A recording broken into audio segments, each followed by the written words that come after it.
সুভদ্রা জলের পট্টি নিয়ে জগন্নাথের কপালে ভালো করে দিয়ে দেয়। নাও, এবার সবাই মিলে রথের দড়ি ধরে টানো। জয় জগন্নাথ, জয় জগন্নাথ। নীলমাধবের কথা মতো সবাই রথের দড়ি টেনে রথ জগন্নাথের মাসির বাড়ির উদ্দেশ্যে যাত্রা শুরু করে। আহ, কি মিষ্টি সুস্বাদু কাঁঠাল! আজ আমার পেট আর মন দুটোই ভরে গেছে। উফ, কিন্তু কি গরমটাই না পড়েছে। বাবারে বাবা, আমার তো খুব গরম করছে। এই গ্রীষ্মের প্রখর রোদের তাপে এই জঙ্গল ও জঙ্গল ঘুরে ঘুরে বেড়ালে গরম তো করবেই। যোগু, এবার তুই মহলে ফিরে চল, এক্ষুনি আমাদের কেউ দেখে ফেলবে। হ্যাঁ, চলো বলরাম দাদা, আমার খুব গরম করছে। আজ মহলে ফিরে গিয়ে ঠান্ডা শীতল জলে মজা করে স্নান করব। এই কথা বলে জগন্নাথ ও বলরাম তাদের মহলে ফিরে যায়। তারপর জগন্নাথ স্নানের প্রস্তুতি শুরু করে। শীতল কলসি ভর্তি জল মাথায় ঢালতে থাকে। আহ, শান্তি! যা গরমটাই না পড়েছে, এই এক কলসি জলে তৃপ্তি হচ্ছে না। আমি আরো শীতল জল ঢেলে স্নান করি। এরপর জগন্নাথ একের পর এক কলসি ভর্তি জল ঢেলে স্নান করতে থাকে। ঠিক তখনই সেখানে বলরাম এসে উপস্থিত হয়। একটা নয়, দুটো নয়, 108 কলসি শীতল জলে স্নান করতে দেখে দাদা বলরাম বলেন, এই যোগু, আর নয়, এই নিয়ে 108 কলসি জল ঢাললি। এবার ওঠ, এমনিতেই তোর যা ঠান্ডা লাগার ধাত, এরপর জ্বরে পড়লে কিন্তু আমি তোকে দেবী লক্ষ্মীর হাত থেকে রক্ষা করতে পারবো না। আহ দাদা, বকছো কেন? মর্তের বাতাসে কি গরম! আমার তো শীতল জলে স্নান করতে দারুণ লাগছে। আমি আর একটু স্নান করি না। এমন সময় সেখানে সুভদ্রা এসে উপস্থিত হয়।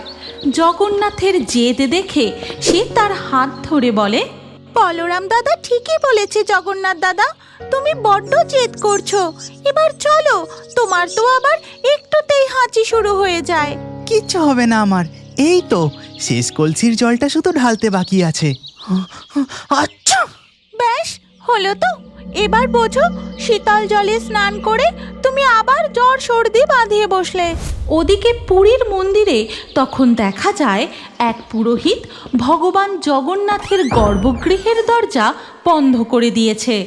পুরোহিত মশাই, আমরা তো জগন্নাথ দেবের দর্শনই পেলাম না। গর্ভগৃহের দরজা বন্ধ করে দিলেন কেন? দরজাটা খুলুন না। প্রভুর এখন খুব জ্বর, প্রভুর এখন বিশ্রামের প্রয়োজন, তাই 15 দিনের জন্য মন্দিরের দরজা বন্ধ থাকবে। হে প্রভু জগন্নাথ, তুমি হলে জগতের নাথ।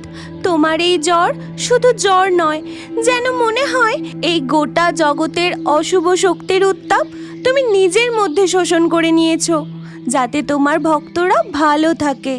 জয় জগন্নাথ, জয় জগন্নাথ। এই কথা বলে মন্দিরের সামনে থেকে সমস্ত ভক্তরা চলে যায়। এরপর ধীরে ধীরে রাত হয়ে যায়। জগন্নাথ দেবের চিকিৎসার জন্য নীলমাধব হাঁটতে হাঁটতে ভগবানের মন্দিরের দিকে যেতে থাকে। কি জানি বাবা, কাঠের তৈরি ভগবানেরও আবার জ্বর হয় নাকি?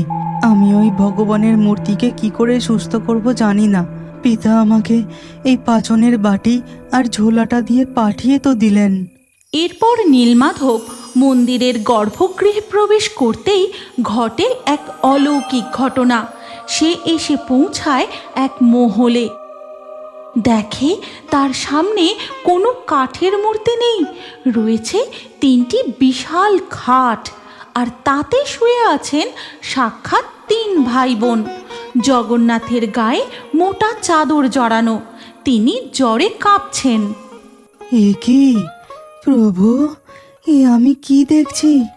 এ আমার স্বপ্ন নাকি সত্যি দেখছি? বৈদ্যপুত্র নীলমাধবকে আসতে দেখে বলরাম ও সুভদ্রা জগন্নাথের বিছানার পাশে গিয়ে দাঁড়ায়। যোগু, আমি তোকে বারবার বারণ করেছিলাম, আর অত শীতল জলে স্নান করিস না। কে কার কথা শোনে? এখন বোঝ ঠেলা। বলরাম দাদা, আর বকাবকি করো না।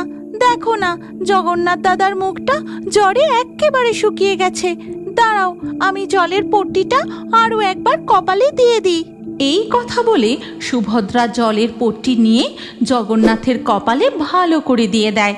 আর জগন্নাথ জ্বরের ঘুরে বলে, আমার মিষ্টি বোন আমাকে কত ভালোবাসে, আর একটু ঠান্ডা জলের পট্টি দে না সুভদ্রা। শুধু জলপট্টি দিলে তোমার জ্বর কমবে না। বৈদ্যপুত্র তোমার জন্য পাচন ঔষধি ও তেল নিয়ে এসেছে। এবার তুমি ঔষধিটা খেয়ে নাও, তাহলে তোমার জ্বর কমে যাবে। আমি ধন্য, আমি ধন্য। সচক্ষে ভগবানের এই লীলা দেখে আমি ধন্য।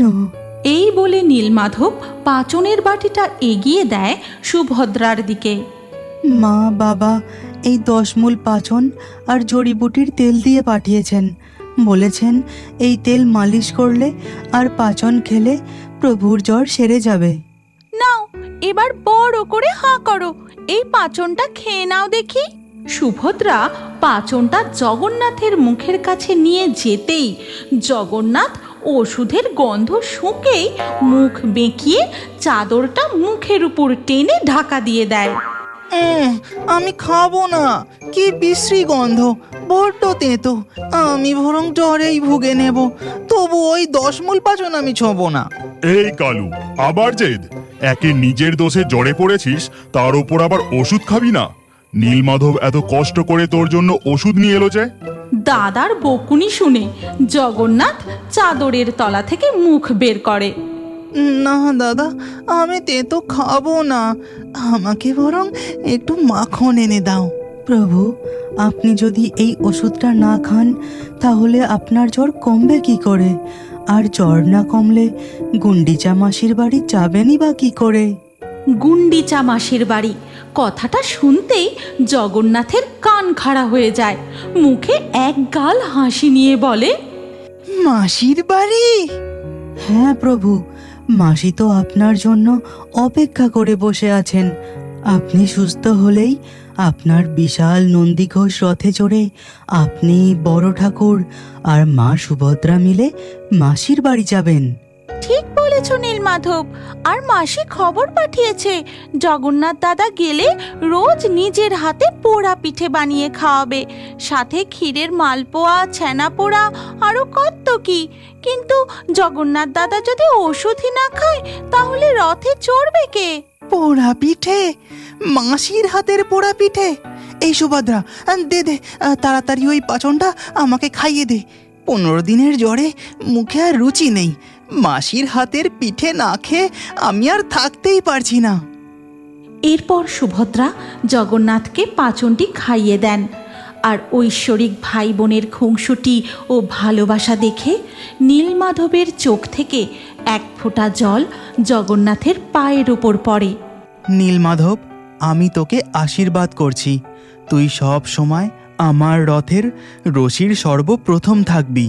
এরপর ধীরে ধীরে সকাল হয়ে যায়। 15 দিনের সেবা আর ভালোবাসায় জগন্নাথ দেব সুস্থ হয়ে ওঠেন। আর অবশেষে রথে যাত্রা করে জগন্নাথের মাসির বাড়ি যাবার দিন চলে আসে। জগন্নাথ দাদা, বলরাম দাদা, তোমরা প্রস্তুত তো? বাইরে দেখেছো, আজ সবাই রথের দড়ি টেনে আমাদের মাসির বাড়ি নিয়ে যাবে বলে এসেছে। ওদিকে দেখা যায় রাজা থেকে প্রজা সবার হাতে আজ রথের রশি। আর বিশাল নন্দীঘোষ রথে হাসি মুখে বসে আছেন জগতের নাথ জগন্নাথ। নাও, এবার সবাই মিলে রথের দড়ি ধরে টানো। জয় জগন্নাথ, জয় জগন্নাথ। নীলমাধবের কথা মতো সবাই রথের দড়ি টেনে রথ জগন্নাথের মাসির বাড়ির উদ্দেশ্যে যাত্রা শুরু করে। আর তখন মহলে দেখা যায়, স্বামী, আমি আপনাকে ছাড়া কি করে থাকব? আপনি কথা দিন যে আপনি শীঘ্রই ফিরে আসবেন। তুমি চিন্তা করো না লক্ষ্মী, আমি 2 দিনের মধ্যেই আবার ফিরে আসব। আপনি আমাকে কথা দিন যে আপনি শীঘ্রই ফিরে আসবেন, না হলে কিন্তু আমি খুব রাগ করব। হ্যাঁ হ্যাঁ, আমি কথা দিলাম। এই কথা বলে জগন্নাথ দেব অদৃশ্য হয়ে রথের মধ্যে বসে থাকা কাঠের মূর্তির মধ্যে প্রবেশ করে যান। আর তখনই আকাশ থেকে রথের ওপর পুষ্পবৃষ্টি হতে থাকে। আরে, হাঁপিয়ে গেলে চলবে, টানো টানো, আরো জোরে রথের দড়ি ধরে টানো। জগন্নাথ দেবের রথ গড়াতে গড়াতে এসে উপস্থিত হয় তার মাসির বাড়ির সামনে। তখনই তিনটি অদৃশ্য আলোক রশ্মি মূর্তি থেকে বেরিয়ে সোজা গিয়ে উপস্থিত হয় তাদের মাসির ঘরের মধ্যে। মাসি, আমরা এসে গেছি। মাসি, কোথায় তোমার পোড়া পিঠে? আমাকে দাও, আমার খুব জোরে খিদে পেয়েছে। কত দিন হয়ে গেল আমি তোমার হাতের পোড়া পিঠে খাইনি। তোমরা 3 ভাই বোন আসনে বসো। তোমাদের জন্যই তো আমি এত খাবারের আয়োজন করেছি। মাসির বাড়িতে তোমাদের যত্নের কোনো ত্রুটি হবে না। 3 ভাই বোন মজা করে মাসির হাতে রান্না খেতে থাকে। এইভাবেই আনন্দে মজায় দিন কাটতে থাকে। দেখতে দেখতে 5 দিন কেটে যায়। ওদিকে স্বামীর অপেক্ষায় দেবী লক্ষ্মী। আমি অপেক্ষা করতে করতে ব্যাকুল হয়ে উঠেছি। আমাকে কথা দিয়েও আপনি কথা রাখলেন না। এবার দেখুন আমি কি করি, হাড়ে হাড়ে টের পাবেন। দেবী লক্ষ্মী জগন্নাথ দেবের ওপর প্রচণ্ড রেগে যান। আর ওদিকে জগন্নাথ দেব, এই রে, আমি তো দেবী লক্ষ্মীকে দেওয়া কথা ভুলেই গিয়েছিলাম। আজ 5 দিন হয়ে গেল, লক্ষ্মী প্রচণ্ড রেগে আছেন। এবার আমি কি করি? দেবী লক্ষ্মী জগন্নাথের ওপর রেগে গিয়ে কি করতে চলেছেন? জগন্নাথ দেব কি দেবী লক্ষ্মীর রাগ ভাঙাতে পারবেন, নাকি অন্য কিছু ঘটতে চলেছে? এই গল্পের পরবর্তী পর্ব আমরা উল্টো রথযাত্রার ঘটনা নিয়ে তৈরি করব। তাহলে বন্ধুরা, পরবর্তী পর্ব দেখতে চাইলে আমাদের চ্যানেল এক্ষুনি সাবস্ক্রাইব করে নিন। আর এই ভিডিওটি লাইক করে আপনার প্রিয়জনের সাথে শেয়ার করে দিন। জয় জগন্নাথ, জয় জগন্নাথ।